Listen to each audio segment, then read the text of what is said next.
Welcome to V3 news. లక్ష్యం సమాజహితం. ముందుగా ముఖ్యాంశాలు.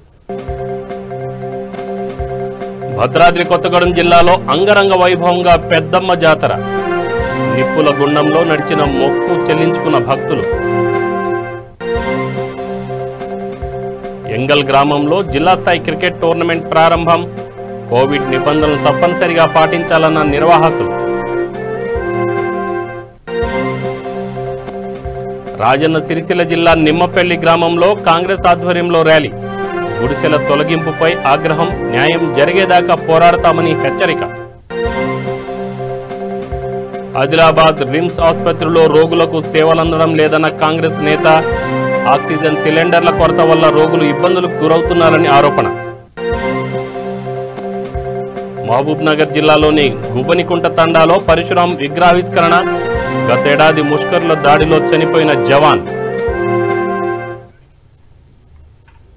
ఇక డీటెయిల్స్ చూస్తే రాజన్న సిరిసిల్ల జిల్లా చందుర్తి మండలంలోని ఎంగల్ గ్రామంలో జిల్లా స్థాయి క్రికెట్ టోర్నమెంట్ మొదలైంది.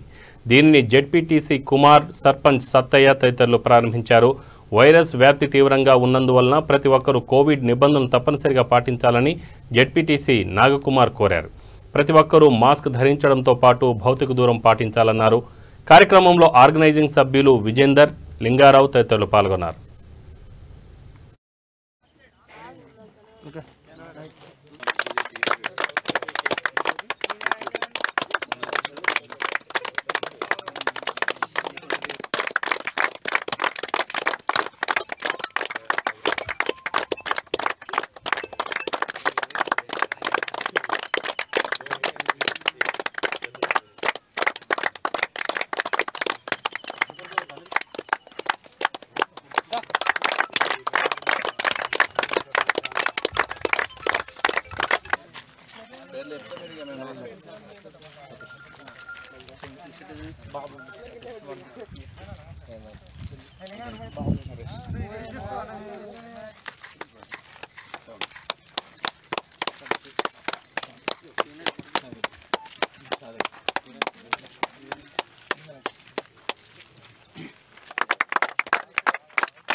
ఎంగల్ గ్రామంలో జిల్లా స్థాయి క్రికెట్ టోర్నమెంట్ ప్రారంభించడం జరిగింది.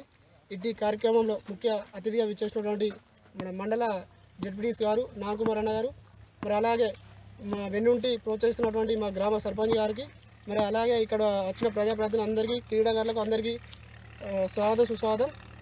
ఇట్టి కరోనా టైంలో కూడా అందరూ వాళ్ళ ఆరోగ్యం నిత్య కొంచెం జాగ్రత్తలు తీసుకుంటూ ఈ మ్యాచ్లో ఎవరికి కూడా గొడవలు చేయకుండా అందరూ హ్యాపీగా ఆడాలని కోరుకుంటూ, అలాగే గత కొన్ని సంవత్సరాలుగా మన కుమారన్న గారు ఈ జెడ్పీటీసీ హోదా ఉన్నా లేకున్నా కానీ అంతకుముందు కూడా చాలాసార్లు యూత్కు, మండల యూత్ మొత్తానికి, గ్రామానికి క్రికెట్ కిట్లు కానీ క్రికెట్ బ్యాట్స్ కానీ చాలా ఇవ్వడం జరిగింది. అదే స్ఫూర్తితో మళ్ళీ ఈరోజు కూడా మేము అడగగానే యూత్ అయితే మా వెంబడి ఉన్నారని చెప్పి ఒక ఉద్దేశంతో అతను మా మండల జెడ్పీటీసీ హోదాలో ఈరోజు మా గ్రామంలో ముందుకు వచ్చి 20,000 రూపాయల ప్రైజ్ మనీతో మాకు ఇక్కడ పెట్టుబడిని చెప్పడం జరిగింది. అదేవిధంగా అందరూ కూడా సమిష్టిగా ఉండి గ్రామాన్ని ముందుకు తీసుకుపోవాలనే ఉద్దేశంతో ఇక్కడ గ్రామ సర్పంచ్ కూడా పోయిన సంవత్సరం కూడా 20,000 రూపీస్ తోటి అతను టోర్నమెంట్ ఆర్గనైజేషన్ కోసం మాకు కూడా ఇవ్వడం జరిగింది. సర్పంచ్ గారికి, మరి అలాగే ఇప్పుడు చంద్రతి జెడ్పీటీసీ గారికి మా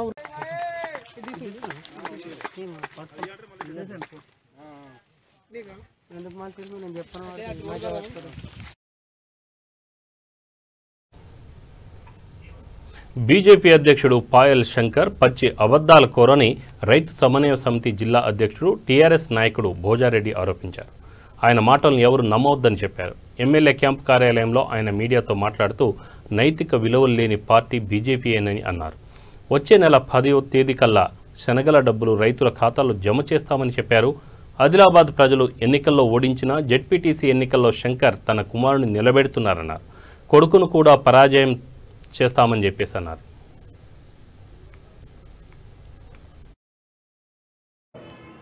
అబద్ధాలకు మోసాలకు తప్పుడు ప్రచారానికి ఒక గొప్ప వ్యక్తి పాయలశంకర్ గారు నిన్న మాట్లాడుతూ ఉంటే అంటే రైతుల శనగల కొనుగోలు గురించి మాట్లాడడం జరిగింది. రైతుల శనగలు కొనుగోలు చేయడం జరిగింది. కానీ డబ్బు రాకుంటే ప్రభుత్వం నుండి ఆందోళన చేపడతామని చెప్పి మాట్లాడడం జరిగింది. అసలు మీకు నైతిక విలువలు మీ బీజేపీ నాయకులకు ఉన్నాయని అడుగుతా ఉన్నా. కేంద్రం రైతుల నల్ల చట్టాలు తెచ్చి రైతు వ్యతిరేక చట్టాలు తెచ్చి ఈరోజు 4-5 మాసాల నుండి దాదాపు 29 రాష్ట్రాల రైతులు పోరాటం చేస్తూ ఉన్నారు. మీకు కళ్ళు కానస్తలేవో అని చెప్పి అడుగుతా ఉన్నాను ఆదిలాబాద్ బీజేపీ జిల్లా నాయకులకు. ఇటు ఎంపీ గారికి కానీ ఇటు బీజేపీ జిల్లా నాయకునికి కానీ కళ్ళు కానవస్తలేవా, చోలిండ్రం వస్తలేవా, పేపర్లు చూస్తలేరా, టీవీలు చూస్తలేరా? కానీ ఆదిలాబాద్లో జడ్పీటీసీ ఎన్నికలు ఉన్నాయని చెప్పి ఏదో మాట్లాడుతూ ఉన్నారు. అంటే ఈ విధంగా మాట్లాడు కరెక్ట్ కాదని చెప్పి ఈ సందర్భంగా తెలియజేస్తా ఉన్నాం. శనగలు కొనుగోలు చేయడం జరిగింది. తప్పకుండా 15-20 రోజుల్లో ఏప్రిల్ లాస్ట్ వీక్ దాకా మే 10వ తారీఖు దాకా మొత్తం రైతు ఖాతాల్లో జమ చేస్తామని చెప్పి సందర్భంగా రైతులకు గుర్తు చేస్తా ఉన్నాం. ఇటువంటి మోసకోరు బీజేపీ నాయకుల మాటలు వినొద్దని చెప్పి సందర్భంగా తెలియజేస్తా ఉన్నాం. గతంలో కూడా రైతు పెట్టుబడి దాదాపు ఆదిలాబాద్ నియోజకవర్గమే కాదు ఆదిలాబాద్ జిల్లాలో దాదాపు 1200 మందికి రాకుంటే దాదాపు అది కూడా జోగురామయ్య గారి నాయకత్వంలో తెప్పించడం జరిగిందని చెప్పి ఈ సందర్భంగా తెలియజేస్తా ఉన్నాం. ఫసల బీమా గురించి మాట్లాడుతూ నిన్న మాట్లాడడం జరిగింది, రోజు మాట్లాడుతూ అంటే ఏదో రైతులు రెచ్చగొడతామని చెప్పి అసలు కేంద్రం కూడా డబ్బులు కట్టిందని చెప్పి అడుగుతా ఉన్నాం. అది రేపు రైతులు నీకు ఆదిలాబాద్ జడ్పీటీసీ ఎన్నికల్లో నీ కొడుకు నిలబెట్టినవుగా రైతులు అడుగుతారని చెప్పి సందర్భంగా గుర్తు చేస్తా ఉన్నాను. నువ్వు కట్టలే కానీ రాష్ట్ర ప్రభుత్వం కట్టలే అని చెప్పి రాష్ట్ర ప్రభుత్వం మీద ఏదో బండేస్తా ఉన్నావు. ఇది ఆదిలాబాద్ ప్రజలు గమనిస్తూ ఉన్నారు. అదే కాకుండా ఆనాడు అంటే నువ్వు ఎంత మోసగానివో ఆదిలాబాద్ ప్రజలకు గుర్తు. ఈరోజు అదే కాకుండా రాష్ట్ర ప్రభుత్వం ముఖ్యమంత్రి గారు కేసీఆర్ గారి నాయకత్వంలో ఈరోజు జోగురామన్న గారి నాయకత్వంలో అదే కాకుండా మన బడ్జెట్లో దాదాపు 5,000 కోట్లు కూడా రుణమాఫీ కూడా పెట్టడం జరిగింది. ఈ మే ఆఖరి వరకు రుణమాఫీ 50,000 రైతుకు ప్రతి ఖాతాలో పడతా ఉంటాయి. అదేవిధంగా రైతు పెట్టుబడి కూడా ఈ నెల ఆఖరి దాకా మే నెల ఆఖరి దాకా పడతాయి అని చెప్పి రైతు. భద్రాద్రి కొత్తగూడెం జిల్లా అన్నపరెడ్డిపల్లి మండలం అబ్బుగూడెం గ్రామంలోని పెద్దమ్మ తల్లి జాతర అంగరంగ వైభవంగా జరిగింది. ఈ జాతరను ఆలయ కమిటీ నిర్వహించింది. చుట్టుపక్కల గ్రామాల నుంచి భక్తులు అధిక సంఖ్యలో పాల్గొని అమ్మవారిని దర్శించుకున్నారు. ఆలయ ప్రాంగణంలో ఏర్పాటు చేసిన నిప్పుల గుండంలో భక్తులు నడిచి తమ మొక్కులు చెల్లించుకున్నారు.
మహబూబ్ నగర్ జిల్లా మిడ్జిల్ మండలం వల్లభురావుపల్లిలో ప్రదర్శించిన జానపద నాటకం అందరినీ ఆకట్టుకుంది.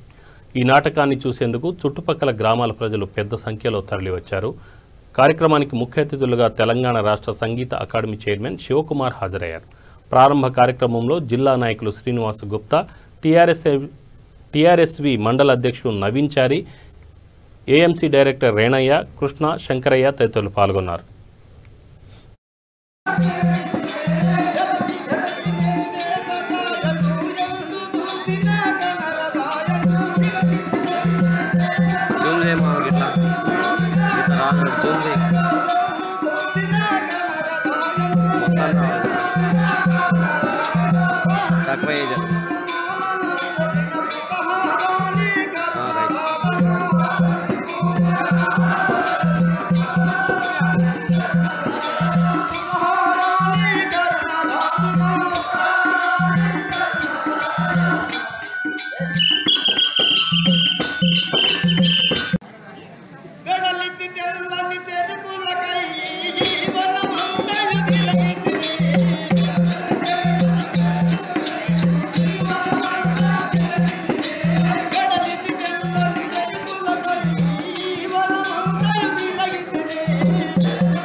వరంగల్ నగరపాలక సంస్థ ఎన్నికల నేపథ్యంలో కాంగ్రెస్ అభ్యర్థి మీసాల ప్రకాష్ భారీ స్థాయిలో ప్రచారం చేపట్టారు.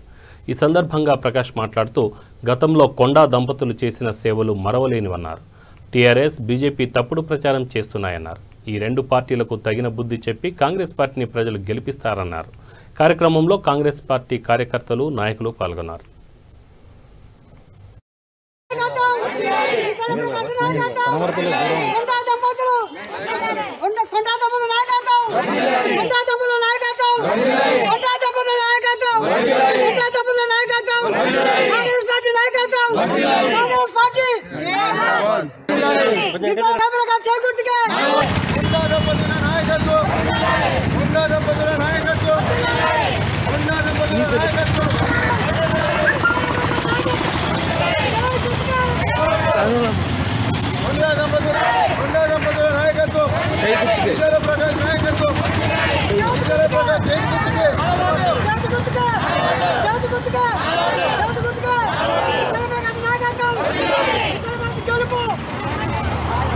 అభ్యర్థిగా నామినేషన్ వేసేందుకు దయానంద కాలనీ నుండి 27 డివిజన్ ముఖ్యమైన కార్యకర్తలు, నాయకులు అందరి ఆధ్వర్యంలో నామినేషన్కు బయలుదేరి ఎల్వి లాల్ బహదూర్ కళాశాలకు వెళ్తున్నాం.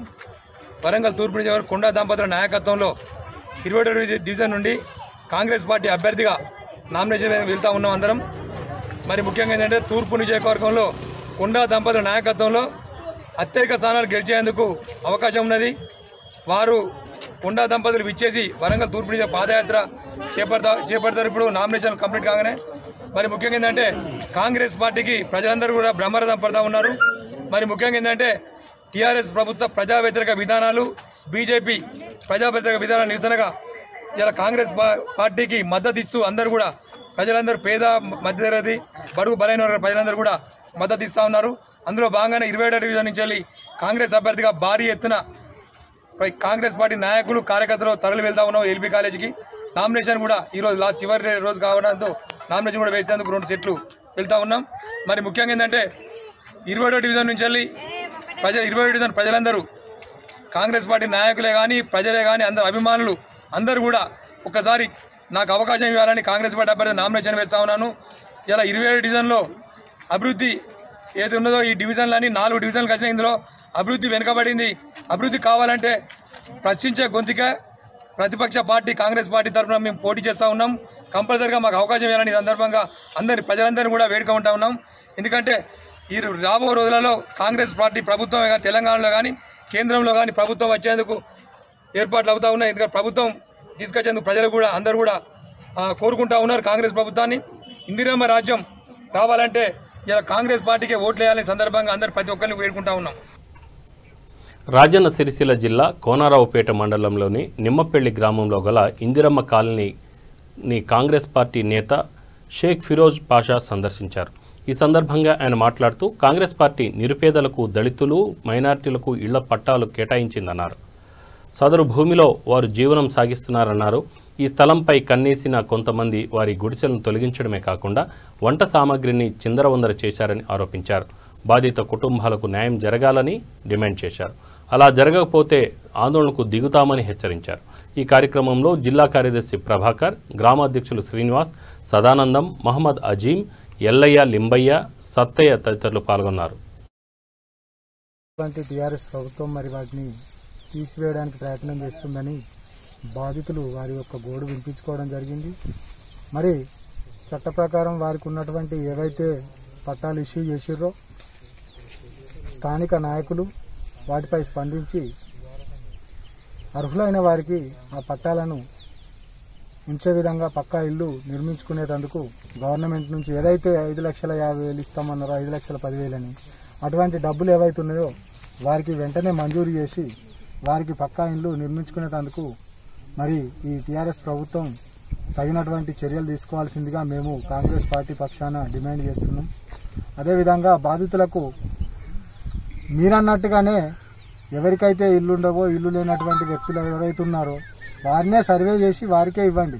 కానీ ఈ పట్టాలు ఇచ్చిన పట్టాలను మీకు శాతగాదా మీ ప్రభుత్వానికి శాతనైన పట్టాలు ఇచ్చినాయి క్యాన్సిల్ చేయబడుతుంది. మీకు నిజంగా అది మీ విజ్ఞతకే వదిలేస్తున్నాం. మరి ఈ కాంగ్రెస్ పార్టీ పక్షాన చెప్తున్నాం, మీకు ఒకటే, దయచేసి మీరు ఇవ్వకున్నా పర్వాలేదు కానీ ఉన్న భూములను గుంజుకునే ప్రయత్నం మాత్రం గత ప్రభుత్వం కాంగ్రెస్ పార్టీ ప్రభుత్వం ఉన్నప్పుడు గత 13 సంవత్సరాల క్రితం ఇందిరమ్మ కాలనీ అని అప్పుడు బీదవారికి కూడు, గుడ్డ, నీడ అనే నినాదంతో ఇందిరమ్మ కాలనీలో భాగంగా అప్పుడు వేరే వాళ్ళ దగ్గర కొని 2 ఎకరాల స్థలం కొని ఎవరైతే బీదవారు ఉన్నారో వారికి ఇందిరమ్మ ఇల్లు అని పట్టాలు ఇచ్చినారు.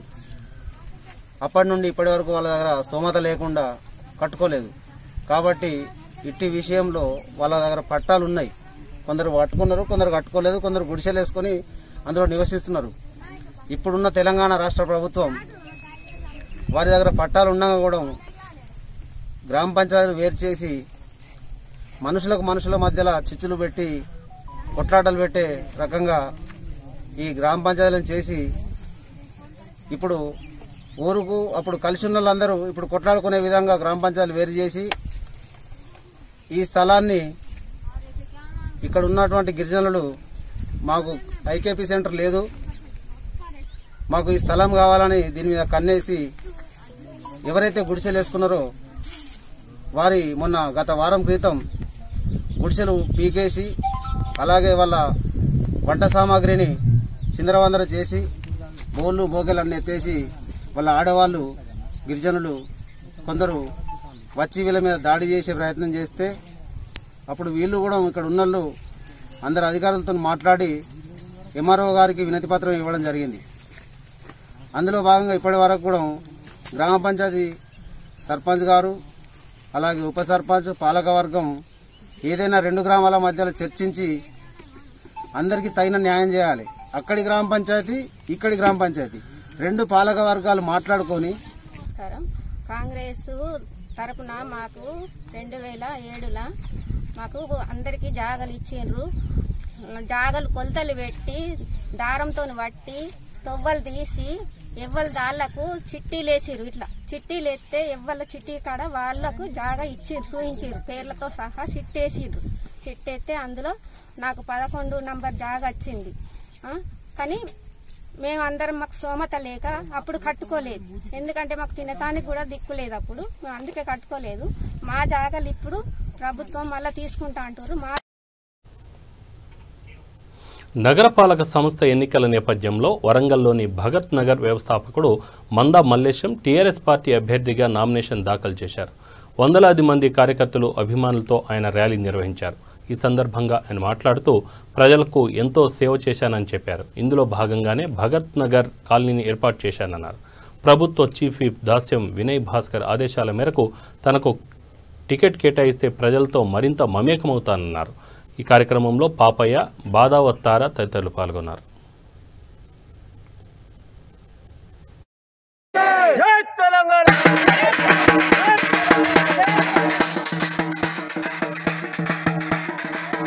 ఎమ్మెల్యే గారు పశ్చిమ ఎమ్మెల్యే గారు మరి నాకు టికెట్ కన్ఫర్మ్ చేస్తారని ఆశిస్తున్నా. ఎందుకంటే నేను వామపక్ష పార్టీలో అనేక ఉద్యమాలు, పోరాటాలు, సామాజిక వర్గం సంబంధించిన మరి ఉద్యమాలు చేసిన అనుభవం నాకు ఉంది. మరి గతంలో నేను టీఆర్ఎస్ పార్టీలో చేరే ముందు కూడా హామీ కూడా ఇచ్చిండు. అట్లాగే మరి నాకున్నటువంటి అనుభవం ఒక 25 సంవత్సరాలు ఉద్యమాలు చేసినటువంటి అనుభవం ఉంది. అందుకనే నేను టికెట్ అడగడానికి అర్హులుగా నేను భావిస్తున్నా. మరి ఇప్పటికైనా మరి గౌరవ పశ్చిమ ఎమ్మెల్యే ప్రభుత్వ చీఫ్ విప్ గారు మరి వినయన్న గారు మరి నాకు టికెట్ ఇస్తారనే ఆశ కొద్దీ నేను ఈ నామినేషన్గా వేయడం జరుగుతుంది. దానికి మరి నా 4వ డివిజన్ నుంచి నేను బరిలో ఉంటున్నా. మరి 4వ డివిజన్ ప్రజలు ఓటర్సు మరి పెద్దమ్మగడ్లో జ్యోతిబస్ నగర్లో సుమారు 500 కుటుంబాలు భూ పోరాటం ద్వారా అందరికీ మరి ఇండ్ల నిర్మాణము మరి అక్కడ మౌలిక సదుపాయాలు కూడా కల్పించిన గతంలో. అదేవిధంగా కృష్ణ కాలనీలో కూడా గతంలో నేను మరి 30వ డివిజన్గా మరి పోటీ చేసిన. నాకు ఒక 500 ఓట్లు కూడా స్వచ్ఛందంగా ప్రజలు వేసిండ్రు. మరి గతంలో పోటీలో ఉన్నప్పుడు నేను 3వ స్థానంలోకి వచ్చిన. మరి ఇప్పుడు గుడిబండల్లో కూడా మరి అక్కడ నాకు గతంలో మరి అక్కడ స్థానిక సమస్యలపైన కూడా డాకా గ్రూపులు మరి చేసిన అనుభవం ఉంది. స్థానిక సమస్యలు కూడా పట్టించుకుని పనిచేసిన అనుభవం ఉంది. రెడ్డి కాలనీలో కూడా మరి నాకు సంబంధాలు ఉన్నాయి కాబట్టి మరి ఈ యొక్క 4వ డివిజన్లో ప్రజలందరికీ సుపరిచితునే, అందరికీ పరిచయం ఉన్న వ్యక్తినే. అందరూ కూడా మరి నేను గతంలో అంటే ఈ 2-3 రోజుల్లో ఉగాది సందర్భంగా, శ్రీరామ సందర్భంగా నేను పోస్టర్ వేయడం ద్వారా ఆదిలాబాద్ రిమ్స్ ఆసుపత్రిలో రోగులకు అవసరమైన సేవలు అందడం లేదని కాంగ్రెస్ పార్టీ జిల్లా అధ్యక్షుడు సాజిద్ ఖాన్ ఆరోపించారు. రోగి తీవ్రమైన అనారోగ్యానికి గురైన పక్షంలో ఇక్కడి వైద్యులు హైదరాబాద్, నాగపూర్ వెళ్లాలంటూ చెప్తున్నారన్నారు. ఆసుపత్రిలో ఆక్సిజన్ సిలిండర్ల కొరత వల్ల రోగులు ఇబ్బందులకు గురవుతున్నారన్నారు. అయితే ఔషధ కేంద్రంలో 300 సిలిండర్లు వృధాగా పడి ఉన్నాయన్నారు. ప్రభుత్వం వద్ద నిధులు లేకపోతే సొంత ఖర్చులతో సిలిండర్లలో ఆక్సిజన్ నింపి రోగులకు అందేలా చూస్తానన్నారు. ఈ ఆసుపత్రిలో మందుల కొరత తీవ్రంగా ఉందన్నారు. జిల్లాలో నానాటికి కరోనా కేసులు పెరుగుతున్న నేపథ్యంలో ప్రతి ఒక్కరూ తగు జాగ్రత్తలు తీసుకోవాలన్నారు. కార్యక్రమంలో నర్సింగ్, మోతీరామ్, రాహుల్ చంద్ర, రాజు యాదవ్, ముదస్సీర్ తదితరులు పాల్గొన్నారు.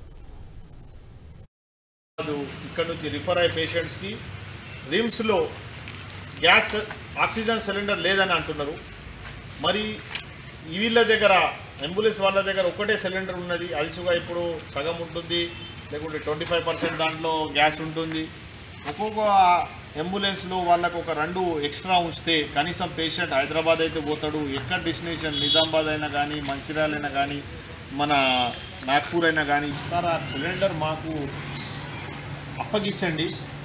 మేము మా సంస్థ తరఫు నుంచి ఆ సిలిండర్ని ఫిలప్ చేసి ఎవరెవరికి యవత్మేల్, నాగ్పూర్, హైదరాబాద్ ఎక్కడైనా తీసుకపోతే మేము ఒక సిలిండర్ అవసరం ఉన్నా కానీ, 2 సిలిండర్ అవసరం ఉన్నా కానీ వాళ్ళకి ఇచ్చి మళ్ళీ మీ సిలిండర్ మీకు రిటర్న్ ఇచ్చేస్తాం. అక్కడ ఎన్నో రోజుల నుంచి దగ్గర 300 సిలిండర్స్ అక్కడ పడి ఉన్నది. ఇంకోటి మీకు కావాలంటే డిపాజిట్ చేయమంటే సుగా నేను డిపాజిట్ చేయడానికి సుగా రెడీ ఉన్నా. ఎందుకంటే నిన్న ఒక పేషెంట్ హాస్పిటల్లో అడ్మిట్ అయితే బెడ్ లేదు, వాళ్ళకి ఆక్సిజన్ అవసరం ఉన్నది. 3-4 గంటలు వాళ్ళు వెయిట్ చేసినారు. అంటే ఇటువంటి పేషెంట్స్కి మనం ఇంట్లో పెట్టచ్చు, ఆక్సిజన్ ప్రొవైడ్ చేయొచ్చు అని నేను రిక్వెస్ట్ చేస్తున్నా. ఇంకోటి రంజాన్ మాసంలో ముస్లిమ్స్ జకాత్ ఇస్తారు, సద్కా ఇస్తారు, హదియా ఇస్తారు. నేను ముస్లిమ్స్ సోదరులని రిక్వెస్ట్ చేస్తున్నా, మా హిందూ సోదరులని, క్రిస్టియన్ ఉన్నా కానీ, ఏ కమ్యూనిటీ ఉన్నా కానీ ఈ సమయంలో ఆదుకుందాం. వీళ్ళని చాలా ఇబ్బందులు ఉన్నారు, వాళ్ళ ఫ్యామిలీ వాళ్ళకు ఎక్కడ ఇంజెక్షన్ రెమ్డెసివిర్ ఇంజెక్షన్ పేరు, ఆ ఇంజెక్షన్ ఎక్కడ దొరుకుతుందో తెలియదు. ఆ ఇంజెక్షన్ తెప్పిద్దాం మనం. ఇంకోటి ఆ సిలిండర్స్గా తెప్పించి ఒక 200-300 మందిగా సిలిండర్ ఉంటే పేషెంట్ ఇంట్లోనే ట్రీట్మెంట్ తీసుకుంటారు అని నా రిక్వెస్ట్. ఇంకా రంజాన్లో మనం ఇఫ్తార్ దావత్ ఇస్తాం, పెద్ద దావత్ ఇస్తాం. చేయకుండా నా పర్సనల్ ఒపీనియన్ ఉన్నది, ఇది నేను ఒక మ్యాండేటరీ అని చెప్తలేను. మనం జకాత్ ఇస్తాం, బట్టలు ఇస్తాం, మరి వేరే ఏదైనా రేషన్ కిట్స్ వంచుతాం, అవసరం ఉన్న వాళ్ళకి రేషన్ కిట్ ఇద్దాం, మిగిలిన పైసలు మొత్తం ఆక్సిజన్ సిలిండర్స్కి మరి ఈ రెమిడేసి ఇంజెక్షన్ ఉన్నది మనం తెప్పించి వాళ్ళని ఆదుకుందామని ముస్లిం సోదరుని చెప్తున్నా. మరి కిరాణా అసోసియేషన్ అయినా కానీ, ఛాంబర్ ఆఫ్ కామర్స్ అయినా కానీ, ఎవరైనా కానీ, రెడ్డి సంఘం అయినా కానీ, మున్నూరు కాపు మనం అందరం కలిసి ఆదిలాబాద్లో కూర్చొని మరి వేరే పార్టీ వాళ్ళు సుగా వస్తే వాళ్ళని తీసుకొని ఒక మంచి విధంగా సిలిండర్ అందరికీ ఇచ్చే విధంగా మరి ఈ ఇంజెక్షన్. నగరపాలక సంస్థ ఎన్నికల నేపథ్యంలో టీఆర్ఎస్ నేత సరిత సదానందం 29వ డివిజన్ నుంచి నామినేషన్ దాఖలు చేశారు. ఈ సందర్భంగా సదానందం మాట్లాడుతూ కొన్ని సంవత్సరాల నుంచి ఈ డివిజన్లో అనేక కార్యక్రమాలు నిర్వహించానన్నారు. తన సేవలను గుర్తించి టికెట్ కేటాయిస్తే మరింత సేవ చేస్తానన్నారు. ప్రభుత్వ చీఫ్ విప్ వినయ్ భాస్కర్ తమకు టికెట్ కేటాయిస్తారని ఆకాంక్షిస్తున్నట్లుగా చెప్పారు.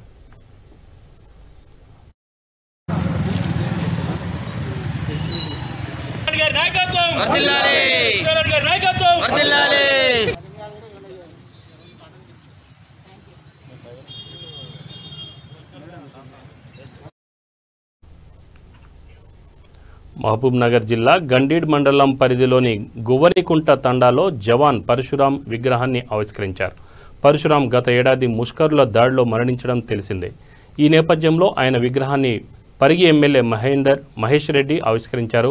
కార్యక్రమంలో MPP Madhavi Reddy, ZPTC Srinivasa Reddy, vice MPP Eshwaraiah Goud, TRS నేత లక్ష్మీనారాయణ, రామచందర్, సర్పంచ్ సాలీబాయ్ తదితరులు పాల్గొన్నారు.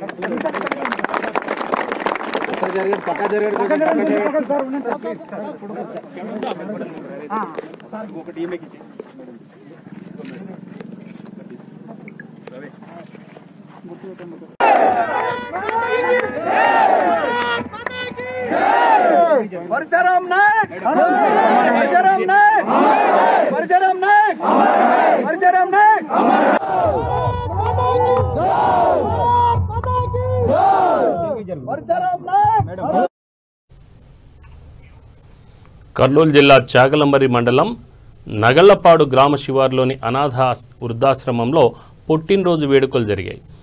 దావలాజీ జాను తేజస్ పుట్టినరోజు సందర్భంగా ఈ ఆశ్రమంలో అన్నదాన కార్యక్రమం నిర్వహించారు. ఈ సందర్భంగా జాను మాట్లాడుతూ ఇక్కడ తన పుట్టినరోజు జరగడం ఎంతో ఆనందంగా ఉందని చెప్పారు.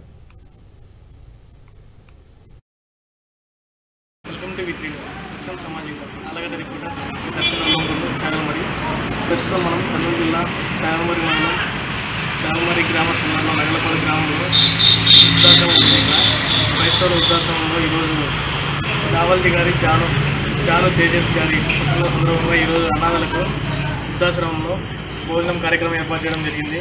అదేవిధంగా ఈరోజు వారి కుటుంబం అందరూ కలిసిమెలిసి వచ్చి ఇక్కడ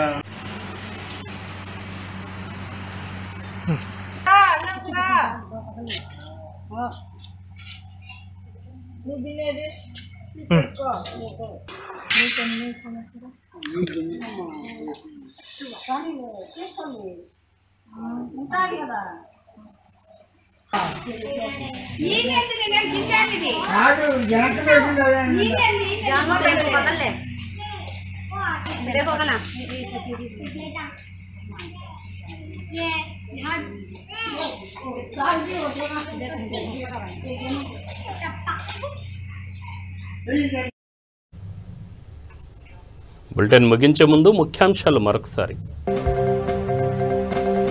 భద్రాద్రి కొత్తగూడెం జిల్లాలో అంగరంగ వైభవంగా పెద్దమ్మ జాతర, నిప్పుల గుండంలో నడిచి మొక్కులు చెల్లించుకున్న భక్తులు. ఎంగల్ గ్రామంలో జిల్లా స్థాయి క్రికెట్ టోర్నమెంట్ ప్రారంభం, కోవిడ్ నిబంధనలను తప్పనిసరిగా పాటించాలన్న నిర్వాహకులు. రాజన్న సిరిసిల్ల జిల్లా నిమ్మపల్లి గ్రామంలో కాంగ్రెస్ ఆధ్వర్యంలో ర్యాలీ, గుడిసెల తొలగింపుపై ఆగ్రహం, న్యాయం జరిగేదాకా పోరాడతామని హెచ్చరిక. ఆదిలాబాద్ రిమ్స్ ఆసుపత్రిలో రోగులకు సేవలు అందడం లేదన్న కాంగ్రెస్ నేత. ఆక్సిజన్ సిలిండర్ల కొరత వల్ల రోగులు ఇబ్బందులకు గురవుతున్నారని ఆరోపణ. మహబూబ్ నగర్ జిల్లాలోని గువ్వనికుంట తాండాలో పరశురాం విగ్రహావిష్కరణ. గతేడాది ముష్కరుల దాడిలో చనిపోయిన జవాన్. ఇవి బులెటిన్ వివరాలు. Stay tune V3 news. లక్ష్యం సమాజహితం. నమస్కారం.